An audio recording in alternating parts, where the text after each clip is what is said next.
Having a website is one thing, but having an effective website is way more important.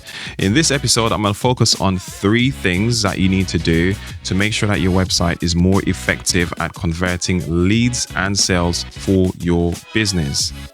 Hey, my name is Marlon and welcome back to another episode of Future Steps Creative. I do content like this to help you build and grow your online business, especially with strategy for your website and your online content so you can attract and convert more of your ideal customers or clients. Now, before I jump into things, I have a free gift for you. It's called Profitable Website Checklist.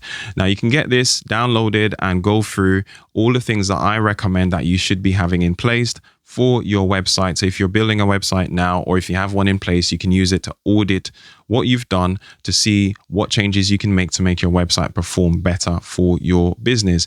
You can grab it at marlonmcpherson.com/profitable website.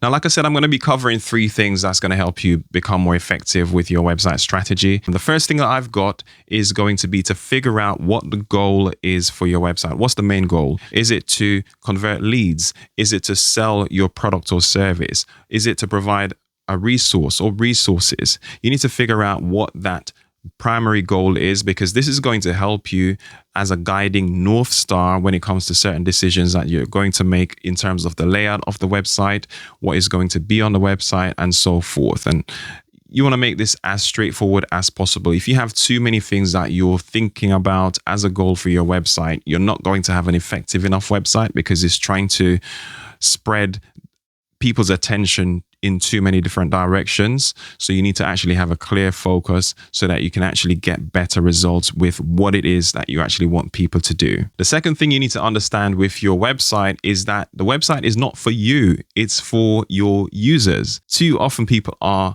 thinking about themselves when it comes to putting together their website, because they're thinking, oh, I like this thing, I like this color, I like this wording, or I like this design, and they're putting things together based on their own biases and their own limited understanding of how things should be.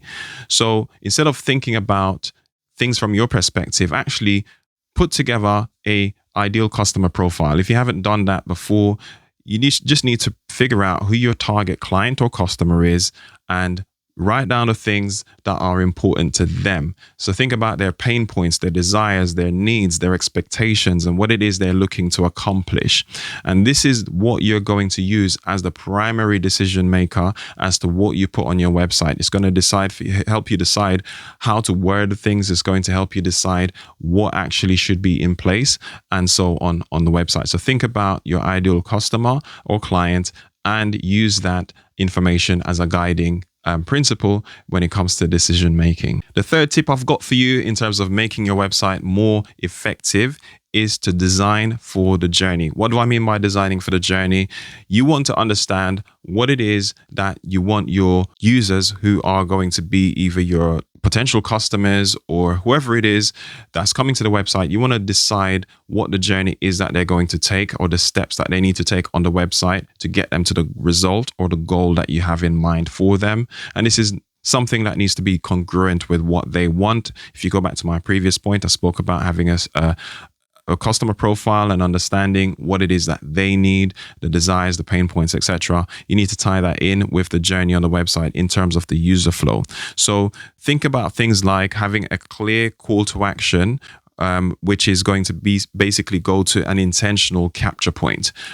An intentional capture point to me means instead of having a basic contact form that anyone can fill in and put whatever message and just send you something, have something a little bit more effective where you could put some questions into it or put some checkboxes into it to say, look, ask people what it is that they're interested in and narrow down what it is that they can inquire about. This is going to help you deliver higher quality leads at the end of the day. So having a more effective entry point or capture point could be having like a quiz.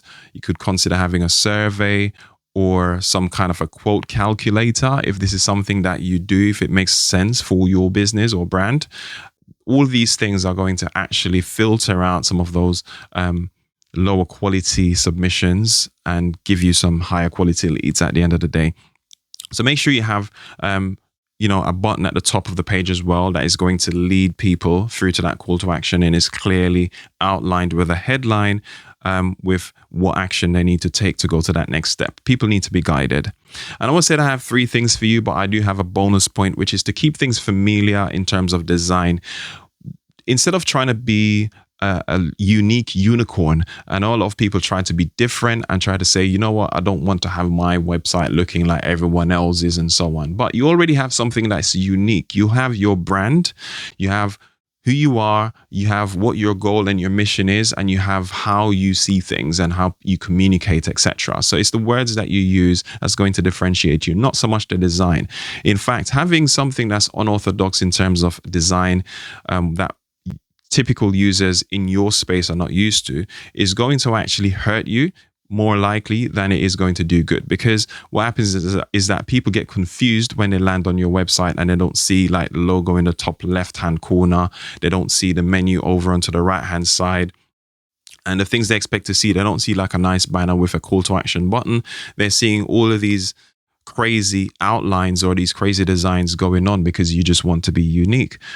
If you're designing for a design competition, then fine, you can do that. But if you're designing for leads, to capture leads and to convert sales and so on, you need to keep things familiar. So look at what the best companies or the most successful companies or businesses are doing with their websites in your space and try to keep things familiar or similar to what they're doing. So when people land on your website, they don't have to think too much. They don't have to wonder, oh, is this the right thing that I'm on? It needs to be appropriate for the industry or for the type of clients or customers that you're going after.